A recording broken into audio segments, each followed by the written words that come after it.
He looked me straight in the eyes and said, "Women like you belong behind a front desk, not behind the wheel." 3 months later, I humiliated his $1 million racing team on his own turf. You've got 60 seconds to find out how a young woman with a failing garage and a beat-up car became the name that shook the auto industry. When most girls in Charleston spent their weekends shopping or scrolling through their phones, Layla Cooper was elbows deep in grease. At just 9, she knew how to gap spark plugs. By 12, she could rebuild a carburetor from memory, raised in her father's auto shop after her mother passed away. Layla found her identity not in ballet classes or summer camps, but beneath the hood of an old '87 Camaro. Her father, Ethan Cooper, wasn't just a mechanic. To racing fans in the South, he was Lightning Coop, a legend on the amateur circuit, known for turning junkyard wrecks into track beasts. But to Layla, he was simply Dad, the man who packed her lunch with engine schematics, who never treated her like she was fragile, and who always said, "You've got fire in your veins, kid. Never let the world douse it." The auto shop, with its chipped paint and smell of diesel, was their kingdom. After school, Layla did homework on toolboxes while Ethan tinkered with transmissions. They didn't have much money, but they had dreams, big ones. Until everything changed. It was the morning after Layla's 19th birthday when everything fell apart. The shop smelled like fresh coffee and old oil, and Layla was humming off-key while frying eggs for her and her dad. But the silence that followed her call, "Breakfast's ready, Pia," was wrong. She found him collapsed in the hallway, one hand still clinging to a wrench, the other clutching his chest. The heart attack hit fast by the time the ambulance arrived. Ethan Cooper, the heart of the garage, and her entire world was gone. Grief didn't wait its turn, neither did the debt collectors. Within weeks, Layla was drowning in unpaid invoices, overdue taxes, and a shop full of half-finished projects. The town whispered that she'd sell, that the garage wouldn't last without Ethan. And when Nathan Carter, the smug owner of Carter Performance, a slick, corporate-run auto chain, walked in with a contract in hand and a rehearsed look of sympathy, she knew the rumors had reached him too. "It's a generous offer," Nathan said, his designer suit comically out of place among the grease and grit. "Let's be honest, Layla. You're barely holding this place together. Sell it. Go to school. Start fresh. This place isn't meant for someone like you." She clenched her jaw. "Someone like me. A girl," he said plainly. "This is a man's game." That was the moment something inside her shifted. A slow burn that had simmered beneath the pain of loss ignited into pure fire. She refused, but Nathan Carter wasn't the type to take rejection gracefully. Within days, parts deliveries to the shop were mysteriously delayed. Suppliers who'd worked with Ethan for years claimed they could no longer extend credit. Longtime customers canceled repairs after receiving sudden special offers from Carter Performance. The final blow came when Layla discovered that Carter had bought the lot adjacent to the garage, the same land her father had always dreamed of expanding into. And he had plans a state-of-the-art facility that would dwarf everything she had. One night, after yet another canceled order and a client who never showed, Layla locked the garage, climbed into the rusted but lovingly rebuilt '87 Camaro, her and her father's final project, and drove. She didn't know where she was headed until she arrived at Summit Valley Speedway, the same place Ethan won his last race. The track was closed, the bleachers empty, but the gate was open. She slipped in, turned on the headlights, and rolled onto the track. As the tires gripped the asphalt and the engine roared to life beneath her, she felt it, her father's presence, his faith in her, his fire. And when she parked under the stars, breathless and wide-eyed, Walter Briggs, The track owner and an old friend of Ethan's approached from the shadows. "You drive like him," he said softly. "Maybe better." Then came the words that would change everything. "There's a race in 3 months. Winner takes home $50,000 and a chance to be seen by real sponsors." He paused, then smiled. "Your dad always said you'd outdrive him someday. Maybe it's time you proved him right." Layla never backed down from a challenge. The moment she said yes to the race, the shop transformed into a battlefield. By day, she and old man Leo Thompson, her father's lifelong racing partner, ran repairs for customers, trying to keep the garage afloat. By night, they turned the Camaro into something that could compete with 6-figure machines. Every dollar she had went into performance parts. Every hour not spent under a customer's hood was spent on the track, shaving milliseconds off her lap times. The garage lights often burned until 2 a.m. The sound of tools echoing in the darkness. Word got around fast. Some cheered her on. Others whispered behind her back. "She's chasing ghosts," they muttered at the diner. "She'll crash before the second lap." But Layla kept going. Then came the blow that nearly ended it all. One rainy morning, she arrived at the shop to find the side door slightly ajar. Her stomach dropped. The place had been broken into. Inside, the scene was chaos. The Camaro's hood stood open, its engine gutted like a corpse. Vital components were missing. Worse, the brake lines were cut. Sugar had been poured into the gas tank. Layla dropped to her knees beside the car, her hands trembling. The machine she and her father had poured their souls into was wrecked, deliberately violated. She called the police. They were sympathetic but not helpful. Probably just vandals. The officer shrugged. "No cameras, no witnesses. Nothing we can do." But Layla knew better. Nathan Carter's smug face flashed through her mind. He had the motive, the money, the arrogance, but no proof meant no justice. That night, she sat alone in the darkened garage, lit only by the soft glow of a single overhead bulb. She gave herself exactly 10 minutes to break.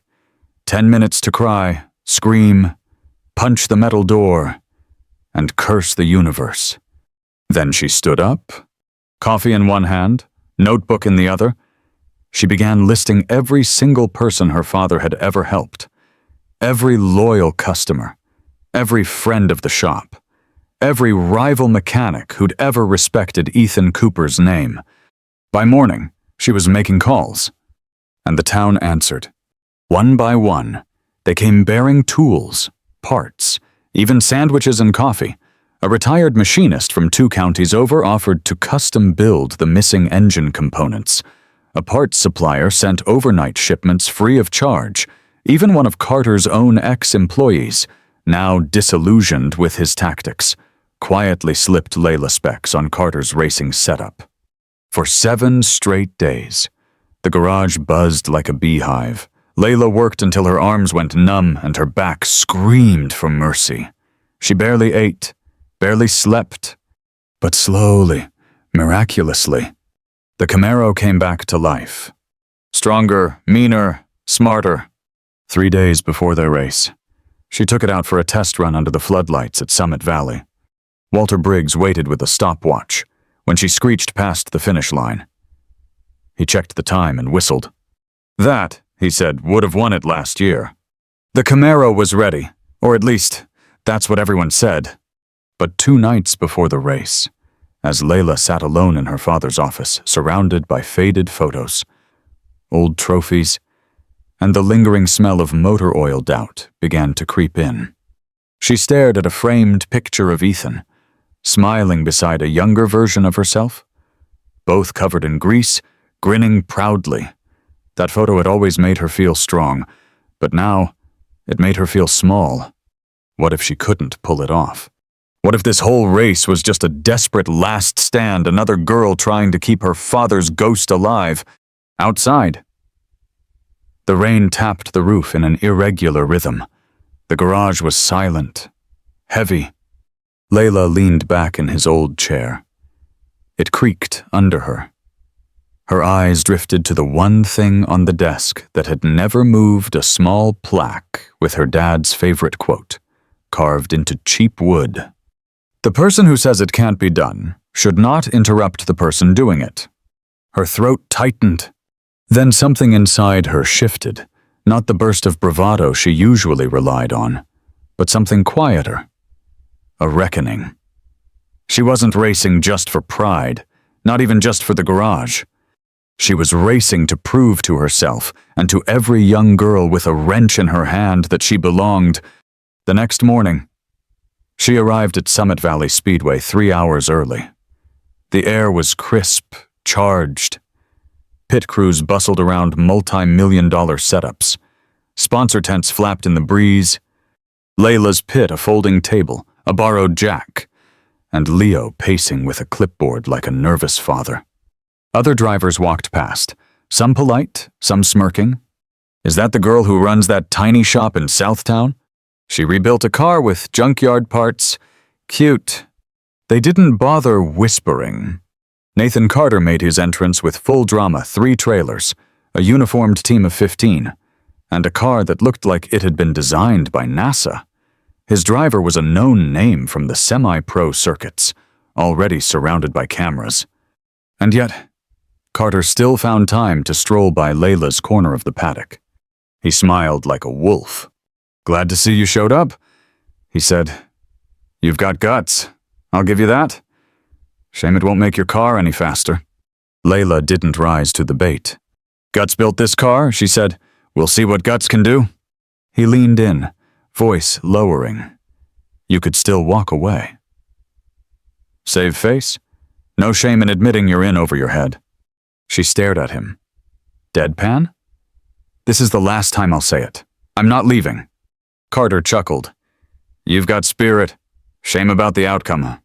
As he turned to walk away, Layla whispered just loud enough for him to hear. "My father taught me to never fear a man who hides behind a team." His step faltered, just for a second, and in that second, Layla knew she was ready. Race day. Layla stood on the asphalt of Summit Valley Speedway, her heart pounding like a piston. The grandstands were full families waving signs, reporters with mics in hand, the rumble of engines filling the sky.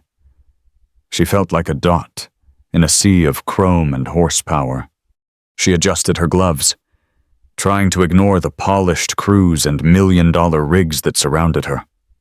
Her Camaro, battered but beautiful, sat in position 8 on the starting grid middle of the pack. Not bad for a girl from a broken-down garage.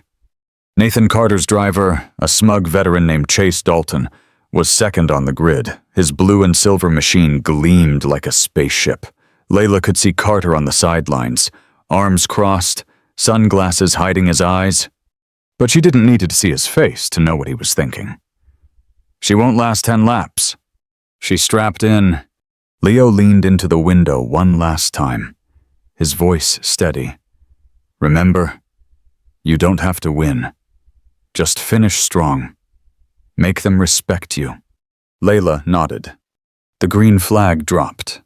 Engines roared. Tires screamed, and the field surged forward like a stampede of steel. The first 5 laps were chaos.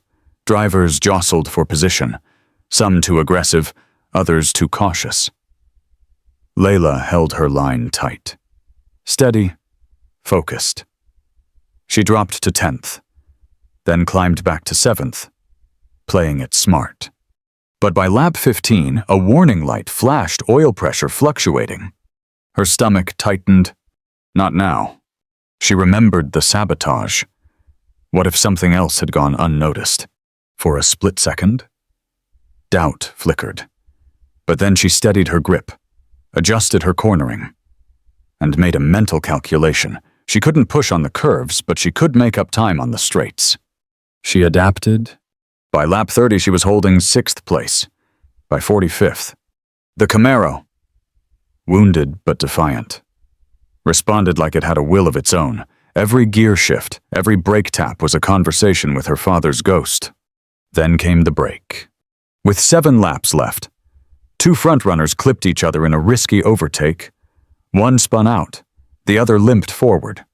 Layla darted through the smoke like a shark through water, now in third. The crowd gasped. Dalton was just ahead, clearly struggling with tire wear. His turns were wider now, his rear slipping just enough. Layla stalked him lap after lap, waiting. On the final turn of the final lap, she saw her chance. Dalton took the high line. Sloppy. Layla dove inside late brake. Perfect timing. He overcorrected.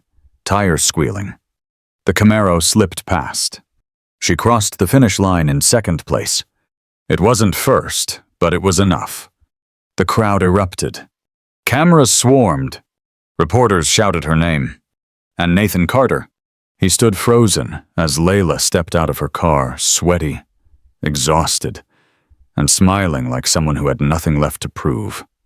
Layla stood at the edge of the podium, gripping her second-place trophy with hands still trembling from adrenaline.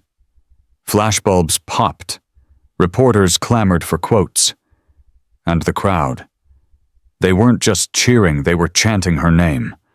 Layla, Layla, Layla. For a girl who once got laughed out of a parts store for asking about performance specs, the moment was surreal. Beside her, Chase Dalton sulked in third place. The bruised pride of Carter performance painted across his jaw. Nathan Carter didn't speak to the press that day. He simply vanished. But Layla didn't care about him anymore. She looked out over the crowd and found familiar faces, former customers, old friends of her father, and kids, so many kids watching with wide eyes, especially the girls. That's when it hit her. This wasn't just about saving her garage. It wasn't even about honoring Ethan's memory. It was about becoming what he had always seen in her. The next morning, Elena Morales, a journalist who once covered Ethan's early races, ran a front-page feature, Mechanic's Daughter, Leaves Legends in the Dust. The phone at the shop didn't stop ringing for 2 days.